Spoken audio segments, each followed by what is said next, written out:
I told Aaron, go to Carol's house, because that's where Mama Kelly is, her mom.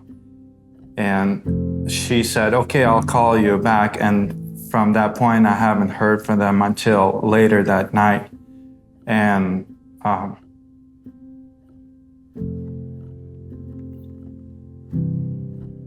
all I could do is pray.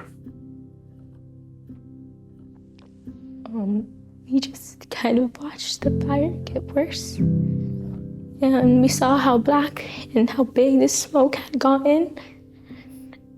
And it was really scary.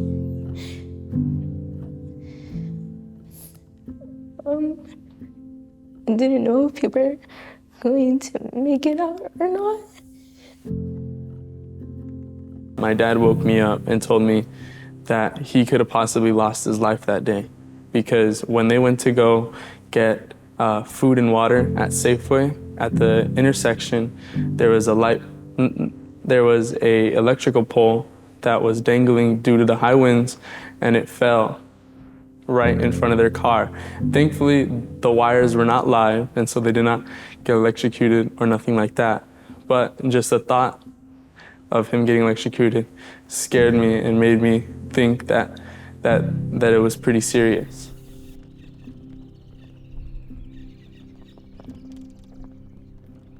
So it was around 3:30 the day of the fire that we got a phone call from someone that was in Lahaina, and they said, the flames have engulfed Lahaina Luna Road, get the church ready. So immediately we went into what's normally our evacuation church preparedness plan, and we still didn't understand the extreme, severe nature of the fire. So we started by getting food ready and getting rooms ready and just being prepared for what was to come, which we had no idea. And as the afternoon and evening progressed, the fire kept moving and moving and moving. And it was late in the evening for me and my husband. We drove to where we could finally try to get some cell coverage a few minutes from the church, way up high toward the mountain, when I called Pastor Dustin. And I said, we're okay, the church is okay, but we have no idea what's coming our way. And he said, we're coming. And the next call I made was to my son. And my son works for Mercy Chefs, the nonprofit. They do disaster relief feeding. And I had deployed with Mercy Chefs before for disasters, for hurricanes and fires. And never in my wildest dreams did I think that I would be on the receiving end of someone coming to serve me in this new role as campus pastor at Citizen Maui. And when I called my son, it was immediately, he said, Mom, we are coming for you. Your job right now is to put your head down and find us a kitchen, and we'll do the rest.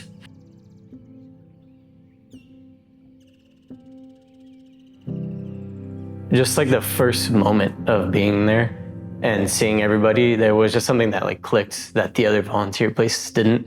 Yeah, there was just a sense of like family and fellowship. Even in the midst of such a tragic time, it was as if we were closer than ever before, and closer than I really had been with most anybody else or like any of my other relationships with people out here.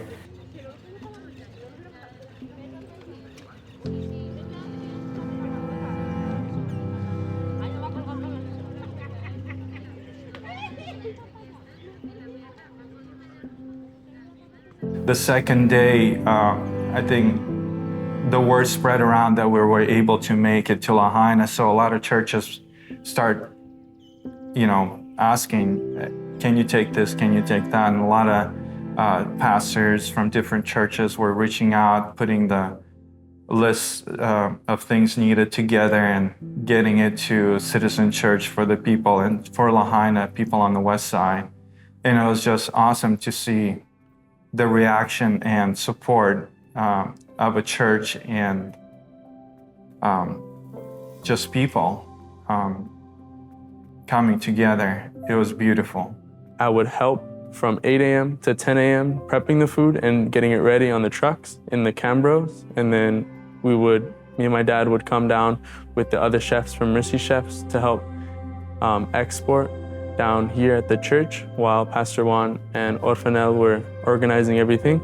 And then we would take all the food out of the Cambros, and then we would load them all into trucks, roughly about 3 or 4 trucks, because we had a lot of food, and then we would go up to the burn zones. We had numerous spots that were affected and that were still affected that either had no power, no water, or even both. We would come here maybe 7 in the morning and leave until 10 p.m. or maybe later, 11. First, I was helping out everywhere with the check-in, cleaning. I was on the kitchen. Being generous was us letting them know to our community that we were being the hands and feet of Jesus. Day after day, we didn't really focus on ourselves. We just kind of knew that there was a lot that needed to be done, both in the back end and with the people. These people had lost people, were looking for their families, for their friends, and there was just a lot of chaos and darkness. And something that I remember that so many people said was, no one's coming for us. No one's gonna come, they can't get here, the roads were closed, there was no way in, no one's coming for us. But I knew that our church was gonna come for us. I knew that one of the last phone calls and messages that Pastor Sarah had gotten was talking with Pastor Dustin, and I knew that they said that they were coming, and I knew we were gonna be okay. Miracles for those that are missing. God, we're praying for answers for long-term housing. First of all, we praise you and we thank you for some of the answers right now. But God, we need big, long-term answers for those who are homeless right now, Father. So many people that came to Citizen right after the fire and in the weeks that followed were people that had never been familiar with our church before. And they stayed. They came, they served, and they stayed. And some of them came to church that very first Sunday when we hardly had power. And they came to services and they never stopped coming. And so many people have since then, kept coming to church, started serving. We've had people be baptized. People's lives were changed. And it seems so counterintuitive to think that tragedy would bring this kind of life change, but so often that is how it happens.